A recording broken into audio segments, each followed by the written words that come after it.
not getting called on for the Olympic roster there, how did that make you feel, and are you carrying any of those? Number one. Sorry. Right off the bat. Yep, we are right into it as the champs' reign begins after the summer of disrespect. We'll hear from Jalen, Jason, Drew, and the rest of the C's on their first day back in Beantown. You know that feeling, that first crisp in the air, guys, and it's a sign that falls upon us? I love that feeling. That's also how I feel about today, with the defending champs hosting the very first media day, initiating a new season ahead. But if you ask Boston fans, the air around this team this summer was not that refreshing. After all, Boston did put together one of the most dominant runs in recent NBA history, racking up the 5th best regular season scoring differential before running through the playoffs with a 16-3 record. But the finals MVP, Jaylen Brown, not only did he not get the initial invite to join Team USA for the Paris Olympics, he was passed up by Celtics teammate Derek White when the team needed an injury replacement for Kawhi Leonard and wasn't bashful admitting his disappointment. And then there's Jason Tatum. Tatum got 2 DMP CDs on Team USA's path to gold and did not make a single three-pointer in that Olympic run. He also averaged just 5.3 points on a team-worst 38% shooting in France. Here are the Jays on if they are motivated by what transpired this summer.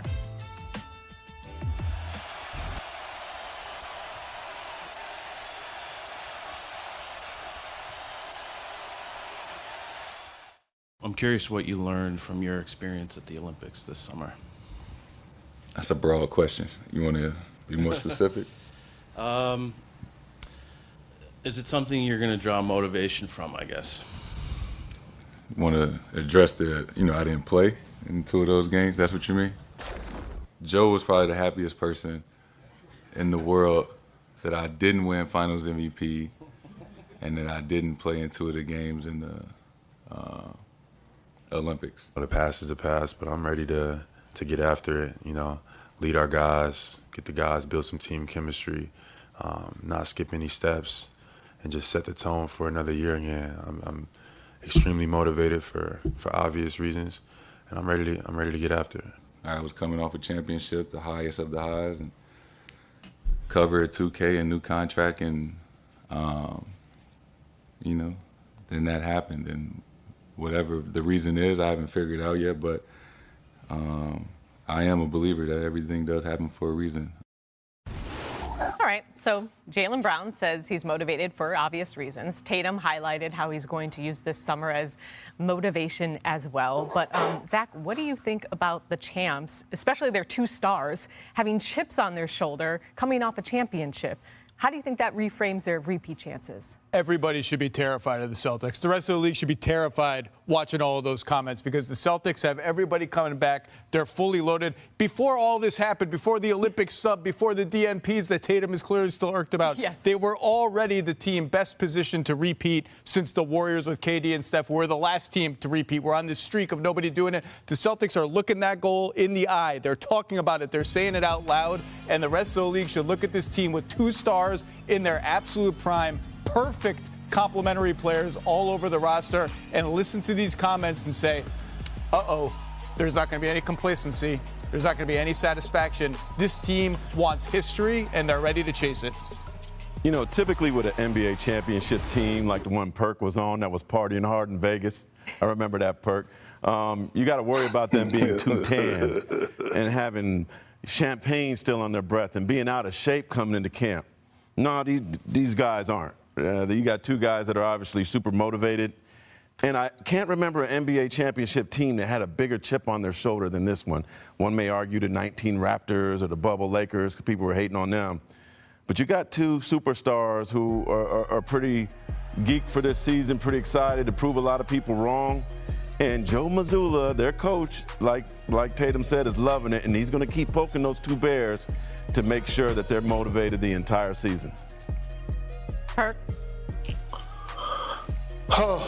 Well, number one, don't you just love the Boston media because they so messy, right? They so messy. They instigators. They ask the right questions to poke the bear and get the right answers. But 2, Zach, listen to me, brother.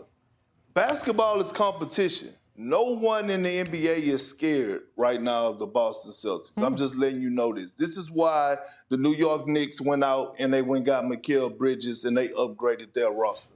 This is why the Philadelphia 76ers went out and got Paul George and upgraded their roster. They're coming into training camp feeling great. And to be honest with you, let's be real, a lot of people was looking at the path that the Celtics went through to win the NBA championship and say that they actually had an easy path for the competition and the teams that they played that were not healthy. So again, I love it that the Celtics are coming in with a chip on their shoulder, especially the two young superstars in Jaylen Brown and Jason Tatum. Whether that's because they have a beef with the Olympics, like Jason Tatum said, the best thing that happened, one of the best things that happened was him not winning the Finals MVP. I think we're going to get a better version of Jason Tatum.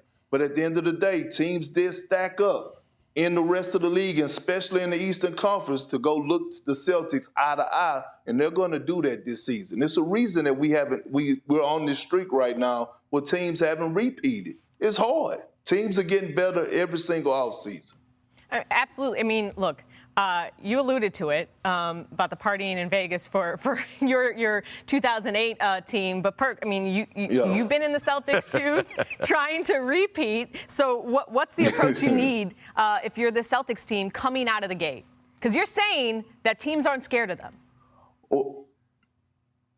Well, I think what they have to realize is now, once you win the championship, you're the measuring stick, right? So every single night, you're going to get every team's best shot, especially when you go on the road. So I think the level of consistency is going to have to be there, right? Maintain the level of focus, and most importantly, the word sacrifice. And granted, I believe that a lot of the players on the Celtics should want to go out and have individual goals, as far as Tatum winning MVP, Jaylen Brown trying to make an all-NBA first team, Derek White trying to get on the all-star team. Like, they should want those goals, but sacrificing is going to be at an all-time high for the Boston Celtics, because when you do deliver that one championship, everybody come back with it in their mind that they were the reason why that the Celtics actually won the championship. I also saw some interesting things concerning Jason Tatum's shot, both in the finals and in the Olympics.